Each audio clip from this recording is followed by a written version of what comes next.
Good morning once again, student, and welcome in business studies class of 24th September 2020. This is video number 2, and in this video we will explain what is dematerialization depositories. तो इसको पूरा जो है आपको समझा देते हैं कि ये होता क्या है, और इसका पूरा आपको एक बना देंगे, आपको एक चार्ट, उसके थ्रू भी आप समझ सकते हैं।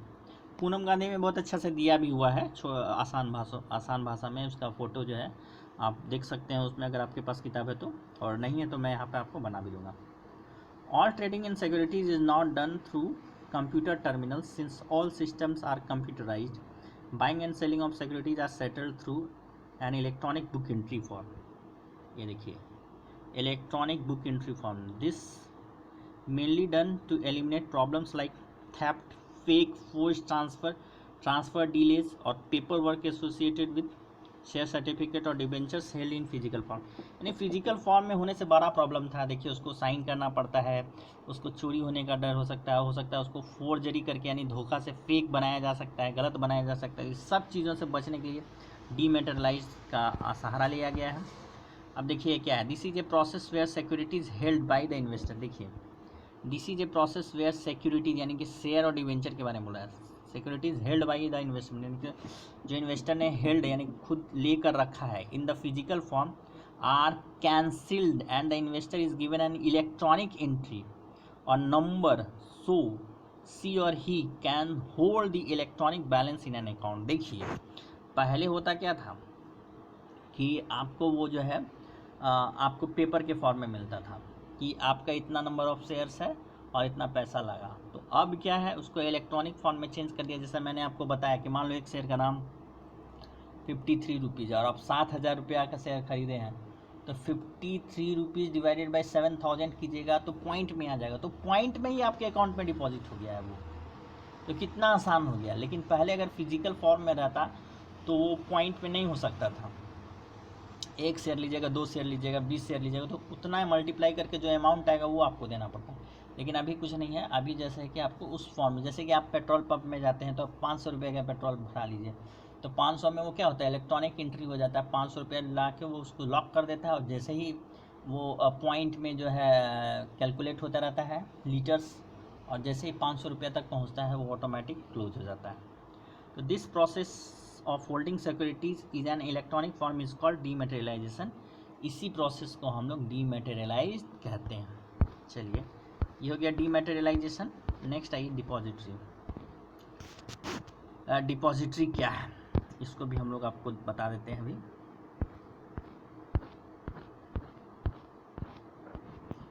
आप यहाँ पे एक एग्जाम्पल दिया है। For this, the investor has to open a demat account with an organization is called depository। जिस ऑर्गेनाइजेशन में वो अपना डीमैट अकाउंट खोलेगा उसको हम लोग बोलते हैं depository. In fact now all initial public offers यानी जो फ्रेश इशू है are issued in dematerialised form and more than 99% of turnover is settled by the delivery on demat account. यानी अब तो कोई फिजिकल फॉर्म है ही नहीं। 99 क्या पूरा 100% कर देना चाहिए। थोड़ा बहुत होगा तो इसीलिए 1% इसको लगा के रखा है कि कहीं हो रहा होगा तो उसको 1% कर रहे हैं। The Securities Exchange Board of India (SEBI) has made it mandatory for settlement procedure to take place in demat form in certain select securities. Holding shares in demat form is very convenient as it is just link a bank account. Physical shares can be converted into electronic form of electronic holding can be reconverted into physical certificates whenever is required। ये मैं बोलना चाहूँगा कि जब आपको चाहिए physical के रूप में तो वो भी आपको मिल जाएगा। और इस चीज़ को बोलते हैं रीमैटेरियलाइजेशन, यानी कि पुनः से इसको मटेरियल में चेंज कर देना। डीमैटेरियलाइजेशन का मतलब है कि मटेरियल को इलेक्ट्रॉनिक बुक एंट्री के माध्यम से उसको इलेक्ट्रॉनिक फॉर्म में चेंज कर देना। और रीमैटेरियलाइजेशन का मतलब क्या, जस्ट उसका अपोजिट, यानी कि इलेक्ट्रॉनिक बुक एंट्री को फिजिकल फॉर्म में कन्वर्ट कर देना।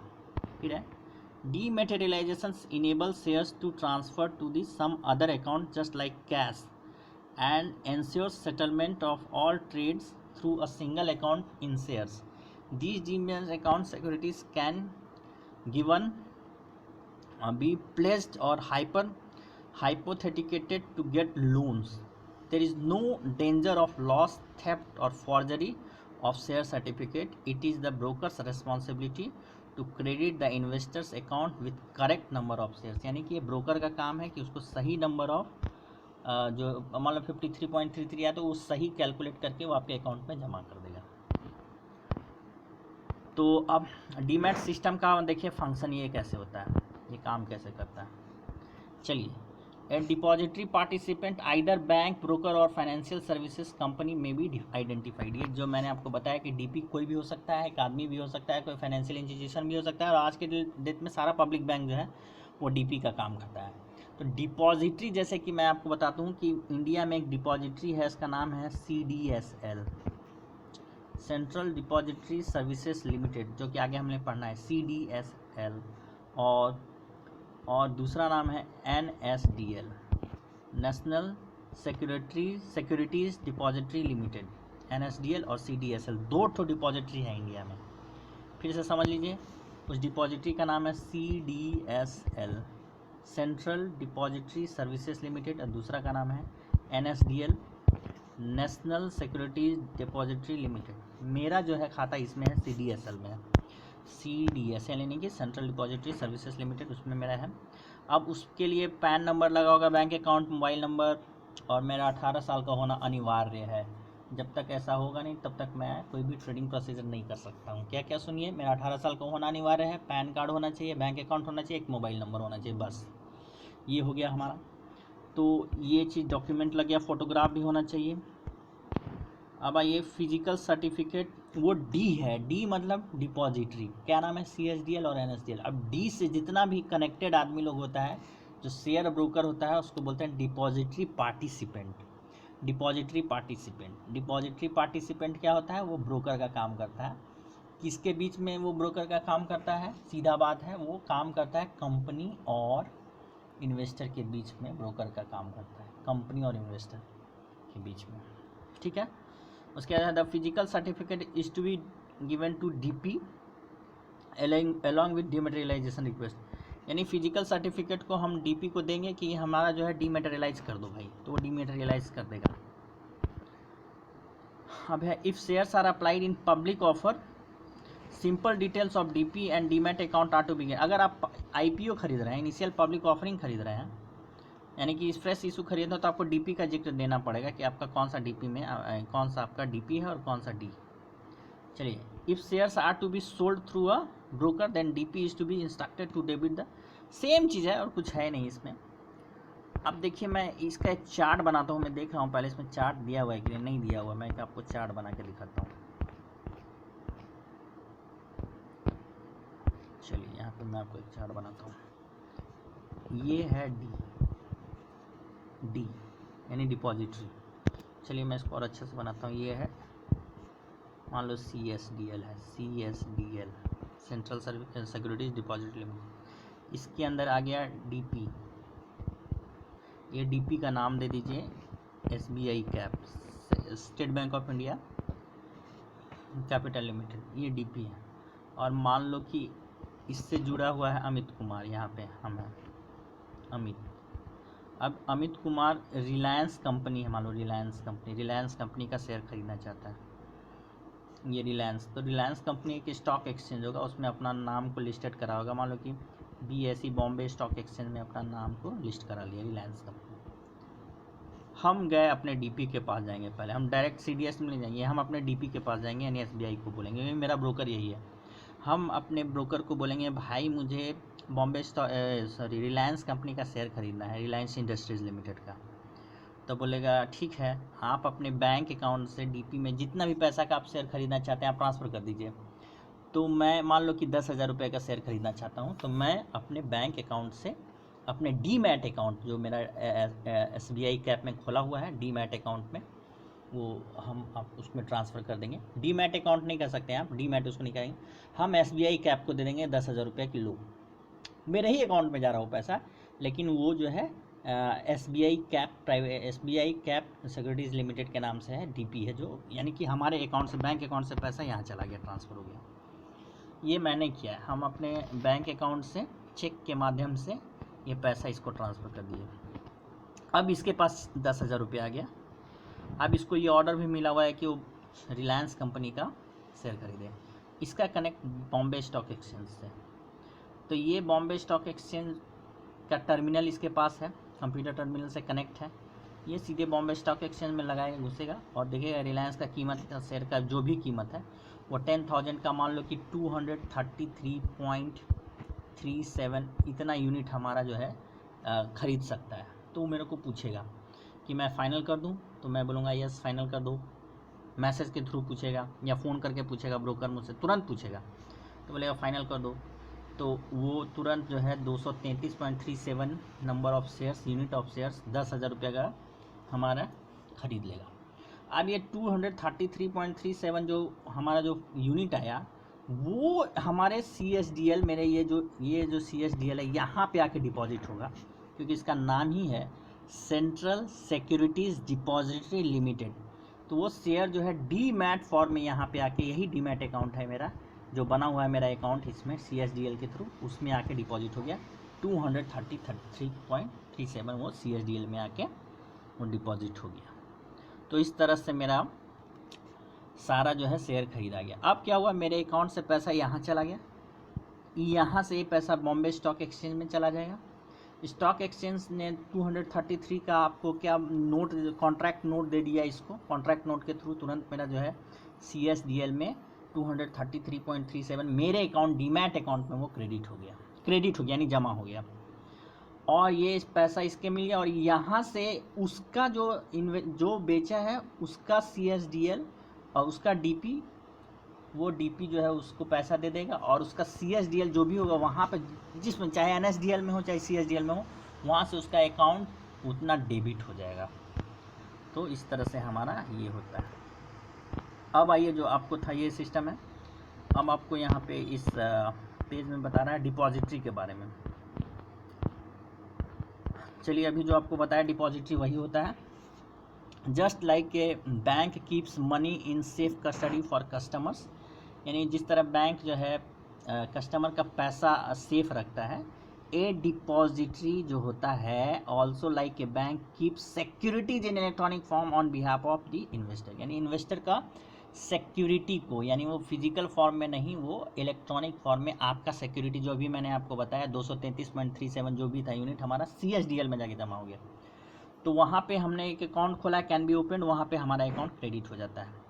All shares can be deposited, they can be withdrawn, sold at any time, an instruction to deliver और receive shares on behalf of the investor can be given.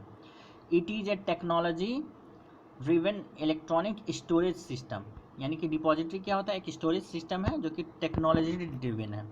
It has no paper work relating to share certificate, transfer forms etcetera, यानी कुछ भी paper work नहीं, सारा का सारा electronic book entry होता है। और transactions of the investors are settle with greater speed, तुरंत हो जाता है। Efficiency and use of all securities are entered in a book entry mode, यानी कि तुरंत जैसे जर्नल एंट्री में हम लोग यूनिट में पैसा में करते हैं, उसी तरह वहाँ पे भी हमारा एंट्री हो जाता है। अब आइए, in India there are 2 depositories, जिसका नाम मैंने आपको पहले बताया, national securities depositories limited NSDL। It is the first largest depository presently operation in India. It was promoted as a joint venture of IDBI, UTI and national stock exchange का ये joint venture है, ठीक है। इसका नाम है NSDL। दूसरा है CSDL, जो मैंने आपको बताया कि मेरा इसी में है। The central depository services limited is the second depository to commence operations and was promoted by Bombay Stock Exchange and Bank of India. Both these national level depositories operate through intermediaries. इसी का नाम होता है, ये जो intermediary लिखा हुआ है ना, कि बोथ जो है दोनों डिपॉजिटरी इंटरमीडिएट इसके थ्रू काम करता है। इसी इंटरमीडियरीज को हम लोग DP बोलते हैं, डिपॉजिटरी का भी पार्टिसिपेंट, डिपॉजिटरी पार्टिसिपेंट, यानी कि जो डिपॉजिटरी के बिहाफ में काम करे, DP, who are electronic connected to the depository and serve contact points with investors and are called depository participants. यही मैंने आपको बताया, इसको DP बोलते हैं। The depository participant service as an intermediary between investor and deposit, यानी कि investor, देखिए मैंने आपको बताया ये मान लो अमित कुमार है और यहाँ CSDL है, तो ये SBI जो है हमारा, यही हमारा जो है डिपॉजिटरी पार्टिसिपेंट है। तो मैं इसको कनेक्ट करता हूँ, ये इससे कनेक्ट करता है, और मेरा जो भी शेयर है यहाँ पे हमारा जमा होता है CSDL में। तो इस तरह से आपको हो गया। तो ये था आपको पूरा प्रोसीजर कि किस तरह से आपका ये होता है डिपॉजिटरी पार्टिसिपेंट वगैरह। अब देखिए हमारा जो है नेक्स्ट है नेशनल स्टॉक एक्सचेंज। ये हमें नहीं पढ़ना है, सिलेबस में नहीं है, आप अपनी जानकारी के लिए पढ़ सकते हैं। Objective of national stock exchange, ये सब भी आप पढ़ सकते हैं, ठीक है। उसके बाद है मार्केट सेगमेंट ऑफ NSE, ये सब भी अपनी जानकारी के पढ़ सकते हैं। बॉम्बे स्टॉक एक्सचेंज, ये भी हमें सिलेबस में नहीं पढ़ना है बॉम्बे स्टॉक एक्सचेंज के बारे में। अब जो हमें पढ़ना है वो सीधे आपको देखिए यहाँ तक हमें नहीं पढ़ना है, बॉम्बे स्टॉक एक्सचेंज तक यहाँ तक नहीं पढ़ना है। अब हमें सीधे पढ़ना है SEBI, security and exchange board of India. तो अब हम लोग जो है नेक्स्ट वीडियो में, नेक्स्ट दिन के वीडियो में इसको हम लोग पढ़ेंगे SEBI, और this will be the final video, और इसके बाद ये चैप्टर हमारा समाप्त हो जाएगा। तो I think everything is clear. अगर आपको कुछ समझ में नहीं आए तो आप मुझे मैसेज करके, कॉल करके पूछ सकते हैं। ये सब जानना आपका बहुत ज़रूरी है, बहुत इंपॉर्टेंट है फाइनेंशियल मार्केट के दृष्टिकोण से। ये सब स्टॉक मार्केट यानी सेकेंडरी मार्केट में आता है। चलिए, थैंक यू वेरी मच।